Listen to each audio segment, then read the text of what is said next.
In an era of entertainment where live-action remakes and lazy cash grab sequels run rampant, Kpop Demon Hunters managed to take audiences by storm and is a shining example of why insanely successful animated originals are still very much possible, sorry Elio, and why they are desired now more than ever. It took me a long while to get around to watching this movie. K-pop is definitely not an area of extreme interest for me personally, but now, having finally watched the feature, I can say with confidence that Kpop Demon Hunters is one of the best animated pictures of the year, and that I actually ended up enjoying it a lot. The film has its flaws, don't get me wrong. I don't think that it was a perfect movie by any stretch, but Kpop Demon Hunters has so much style and passion and creativity behind it that its positives not only outweigh its negatives, but do so to an overwhelming degree. So having said that, here's how this video is going to go down. First, I'm going to give a review on the film overall, share my thoughts on it, what it did well and where it fell short,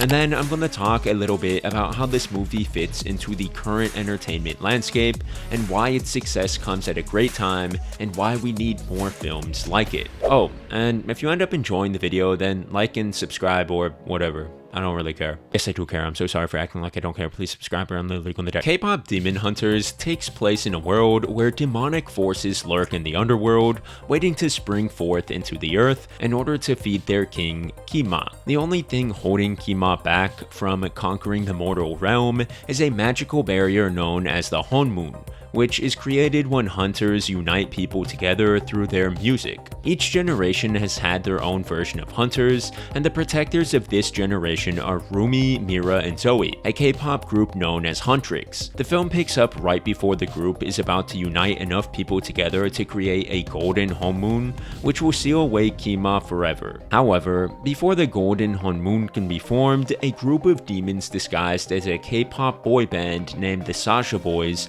show up on the scene and begin to disrupt the girls' efforts. On top of this development, we learn that Rumi, the protagonist, is actually half demon herself, and that she has been constantly hiding her true nature from her teammates for fear that they won't understand. Through an unlikely and uneasy friendship with the leader of the Sasha Boys, Jinu, Rumi slowly learns to accept herself for who she truly is, and Huntrix eventually, through the newfound trust for each other, comes together to defeat Gwi-ma and restore peace to the world. Starting with the positives, I absolutely love the animation here. Kpop Demon Hunters has that Spider-Verse style to it, and that makes a lot of sense considering that it comes from the same studio, Sony. The film is full of bright, vibrant colors, smooth, fast-paced action sequences, and eye-catching character designs, and it's just such a fun time to watch it all play out on screen. The movie really has its own unique art style, and that truly gets to shine its brightest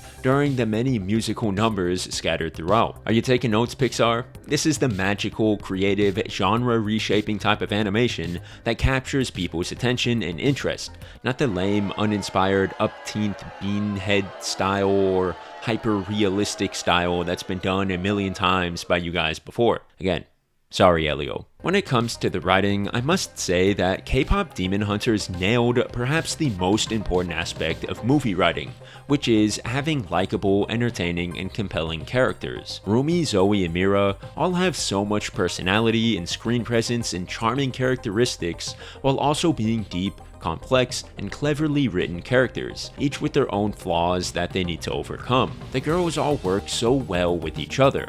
Their spectacular chemistry helps to carry a lot of the less exciting moments, and their flaws can be clearly and subtly picked up on through their interactions with each other. There's so much depth and intrigue for each one of them that I could realistically see a movie on any one of them working, and they would have all been more than qualified for being the protagonist to their own feature. And considering how insanely successful this film has been for Netflix, I don't doubt that Mira and Zoe just might get their own dedicated movies as well sometime in the near future, which would be a delight to see. Another thing I really enjoyed about this film is that it perfectly balances the lighthearted nature of K-pop and girl and boy band drama and such with rich, mature storytelling. It's not afraid to tackle some really disturbing themes. Most PG animated flicks would have toned down something like Jinu's backstory, but Kpop Demon Hunters is not afraid to just be like, Yeah, no, he straight up intentionally abandoned his family for completely selfish motivations. Or Rumi,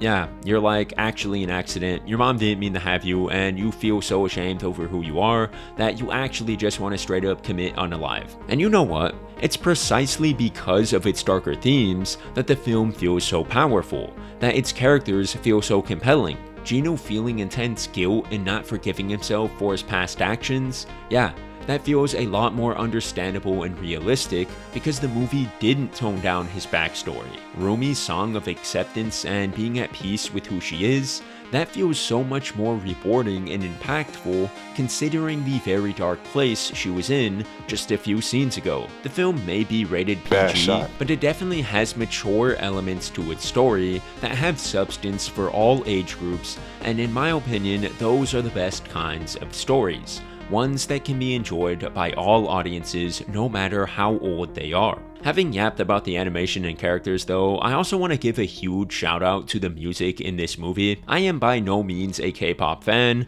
but truthfully dude, I adored this soundtrack. All of the original songs were written and performed excellently.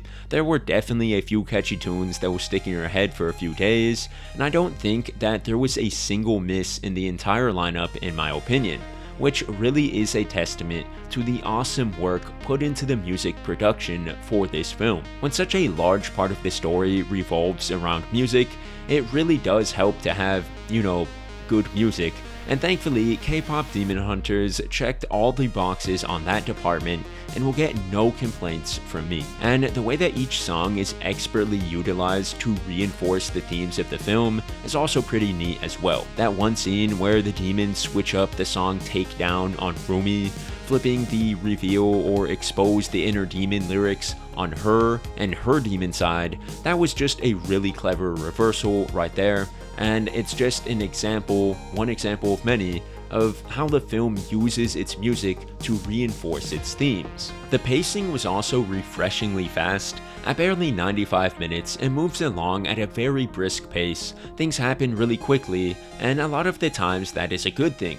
Something exciting is almost always happening on screen, but sometimes it can be to the film's detriment. There were a few moments where I feel like a little more breathing room could have gone a long way, such as towards the end where Rumi gets exposed on stage and then everything almost instantaneously falls apart. I feel like everything that happened was fine, it just happened so fast that the Dark Night of the Soul moment almost felt a tad rushed and out of nowhere. I also think the film played a little fast and loose with its rules, especially in regards to demons, and it kind of disrupted the story world for me a little bit. Like, one of the indicators of a demon is supposed to be their marks, but demons can also shapeshift to look like humans and can temporarily hide those marks somehow. So like, can Rumi also tap into those demon powers and hide her marks as well? The demons are also seen as inhumane, very evil, and absolutely morally bad, only killing humans to feed their king.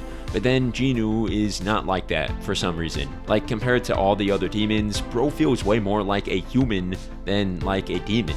He's conflicted between doing the right thing, he has a sense of morality, he seems to be much smarter and rational than even his boy band companions, and I get that thematically he is that way because then him and Rumi can help each other grow and overcome their trauma, since as a demon his reassurance and reasoning is a very important component to helping Rumi learn to accept her demon half.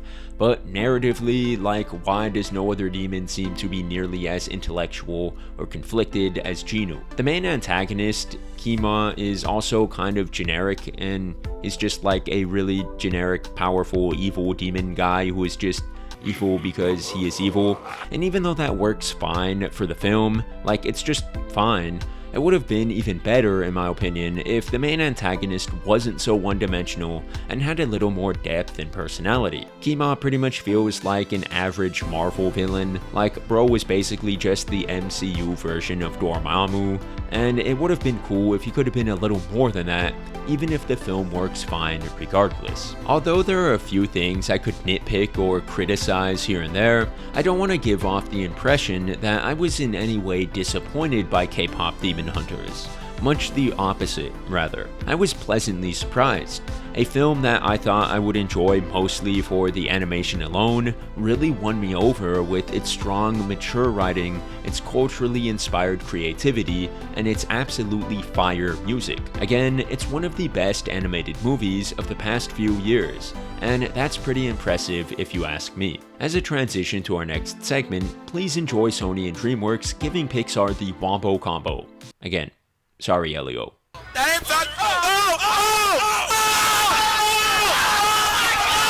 Kpop Demon Hunters dropped on the Netflix at a very interesting time, right when Pixar's Elio was quietly trudged out to theaters with maybe the worst, most non-existent marketing campaign I have ever seen for a major motion production. Naturally, these two animated movies were compared to each other, and I think that they really go to show two sides of the same coin.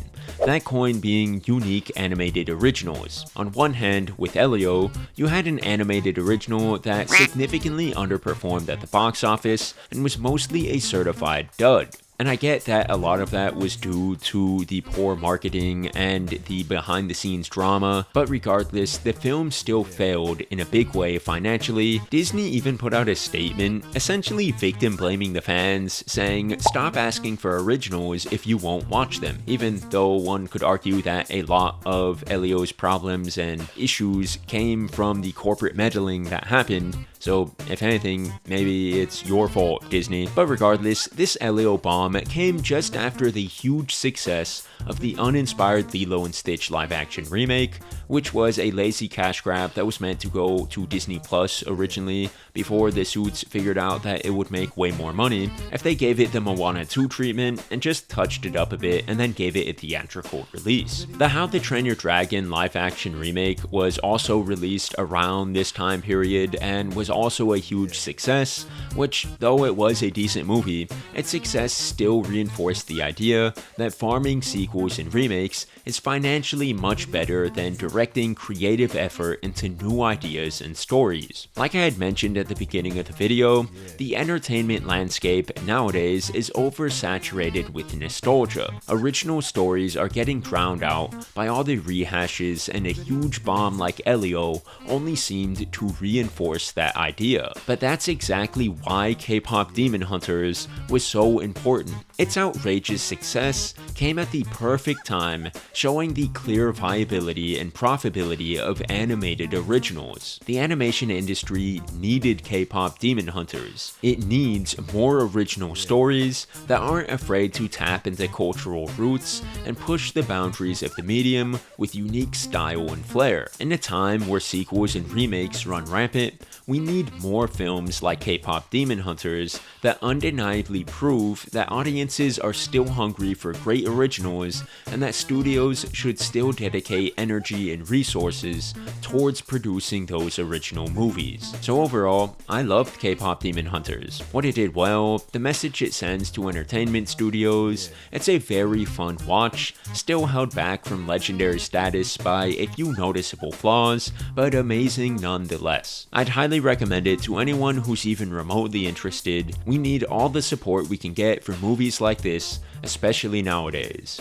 Again, sorry Elio. If you enjoyed the video, be sure to show some support to the channel, consider subscribing and joining the Ghost Toast gang, leave a like or a comment as that always helps out, and I'll catch you all on the next one. Have a great day.